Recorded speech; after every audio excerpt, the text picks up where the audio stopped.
going on, everybody? Welcome back to the channel. In today's video, I'm going to go over some pros and cons of being a small engine mobile mechanic, not having a shop, you know, a storefront. There are some really good pros and there's some really bad cons. But I want to go over the most asked question on my YouTube channel because my ultrasonic cleaner videos have been really popping off recently. I even have 2 companies going to send me out ultrasonic cleaners to try out, and we'll see if they're even worth a damn.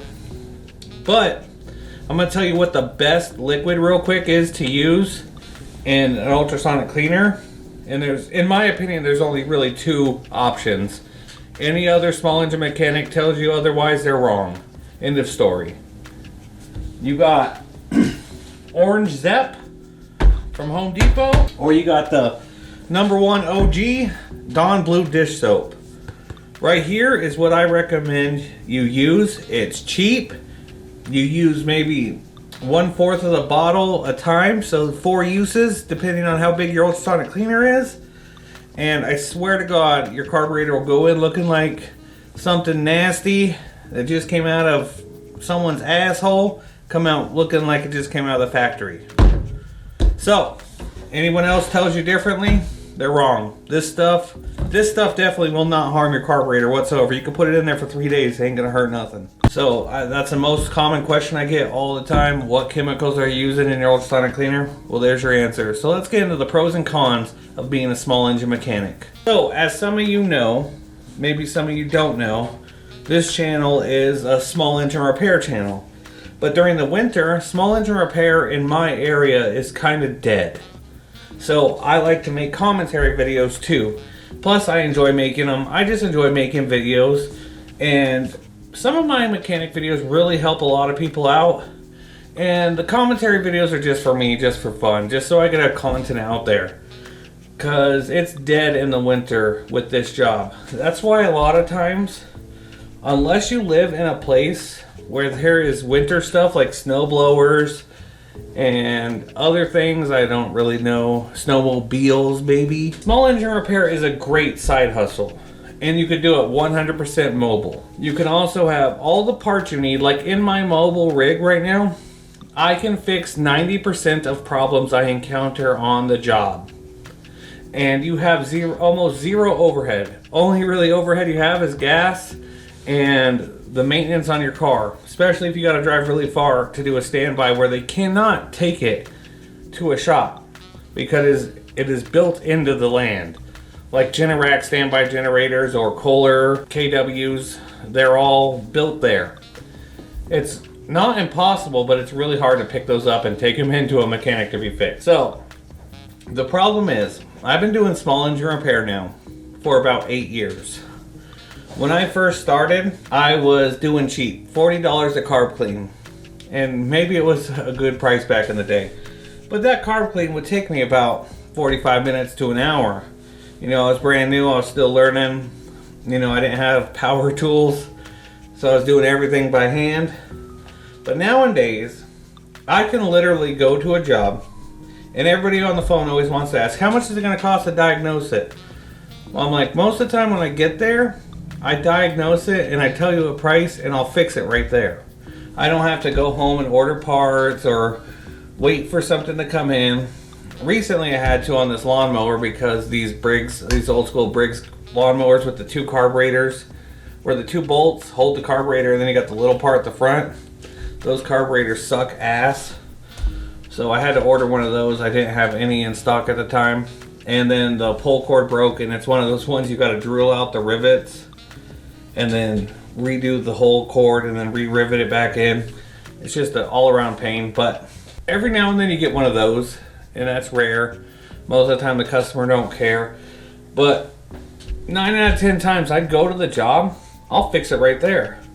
And I'll tell them, you know, hey, you know, it is what it is. But the thing of it is though, is if I go there and you give me 2 pulls on a small engine, I can tell you what's wrong with that. Just by pulling it twice. I'll tell you if it needs valves, I'll tell you if it's a carburetor, I'll tell you if it has a spark issue. Over time you get this experience, and all the other small engine guys can attest for this too. So I'll go there, I'll check it, and I'll say, hey, it needs a carb clean, let's say $90, and I'll have it done. They're like, oh, that's a good price, you know. We agree to it, and I'll go and I can fix it. Whether it's one of those fancy new generators where you got to take the 8 millimeters off, then the 10 millimeters case, pull it down, or it's just simple 2 10 millimeters, pull it off, clean it. Either way, I guarantee I fix those in 10 to 20 minutes. And then pull it, starts right up, fires right up. Then I go and tell the guy, and a lot of people say, why is it $90? Actually, not a lot of people say. It's rare that it'll happen. Most of the time they'll just pay you, but they'll say, oh, you did it in 10 minutes. Well, yeah, my expertise allowed me to fix this in 10 to 15 minutes. If you would have hired someone who hasn't been doing this, or you would have tried it, it might have took an hour or two to even figure out what's wrong with it. So sometimes fixing it right there in front of the customer could be a bad thing, especially if they're sitting there watching you the whole time as well. But that I think the biggest con is to doing this is because you can do it fast. A lot of small engines don't take a lot of work. Despite what everybody says on the internet, you know, hey, you should charge this much per hour. Well, if I'm charging $75 an hour and I can do a full tune-up with a carburetor clean in 1 hour, why would I charge $70 when that's normally a $160 job? Yeah, because I do it fast, I get paid less. No, I charge by the job, and I think getting charged by the hour is kind of a dead media now. Like landscape, lawn care, pressure washing people, mechanics, small engine mechanics. Most of the time nowadays in this world, especially with the expertise they get along the way, you will charge by the job, not by the hour. If I go see a landscaping job and I look at it, oh, it might take me 3 hours. But when you get there and you do it, it only takes you 1. Should you get paid less? No. You quoted a price, get paid that price. So I'm saying right away, scrap the whole getting paid by the hour BS. But to be honest, I love being a mobile small engine repair mechanic, and I'll tell you a lot of good things right now. One of my favorite absolute things about being a small engine mechanic is you get to go out there and do the work there. You don't have to worry about going to someplace. So I'm at home most of the time, then I get a call and I get to leave. I don't have to worry about sitting there.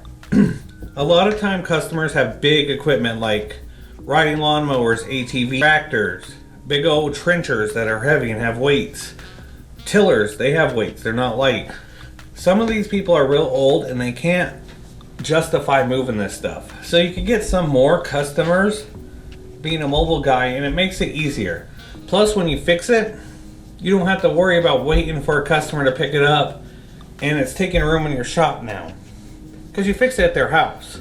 So most of the time I fix stuff and I always ask them, are you going to use this or are you going to let it sit? And if they say, well, I might use it, I might not, I'll just leave it out of gas, because sometimes they let it sit and the next year they call me, hey, you fixed it and it doesn't run.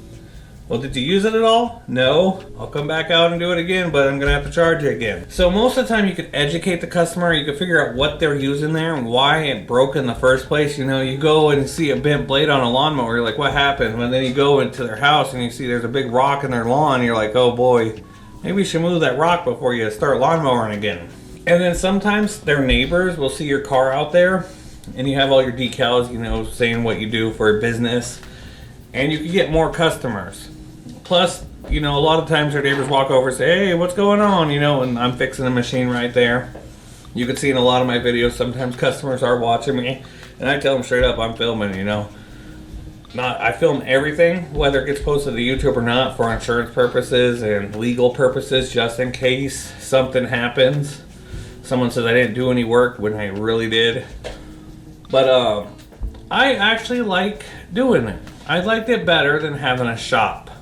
Some people will probably disagree with me and say they don't like doing the mobile stuff, but to be honest, I don't see a reason why you wouldn't want to do the mobile stuff.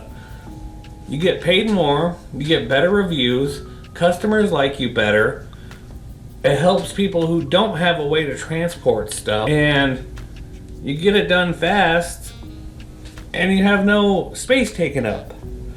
You know, if someone brings in 10 lawnmowers to my shop and I fix them all, but they're not going to pick them up for a day or two, I have no room. But if I fix 10 lawnmowers out on the open road, guess what? Still at my house, I'm safe. I'm good to go. Let me know what you guys think. Do you guys prefer having a shop or being a mobile mechanic. I'll make a community post poll too, and I just want to see what everybody thinks. I figured I'd throw a mechanic video out. It's starting to pick up again. It's February, baby. We're gonna do this. March is gonna be springtime, and repair videos are coming again. Thanks for bearing with me. I might still throw out a few commentary videos here and there because they're really fun to make. But other than that, ladies and gentlemen, subscribe to this channel, and I'll tell you the hard truth, because other YouTubers want to lie and say that certain things are better in the ultrasonic cleaner when they're fucking not. End the fucking story.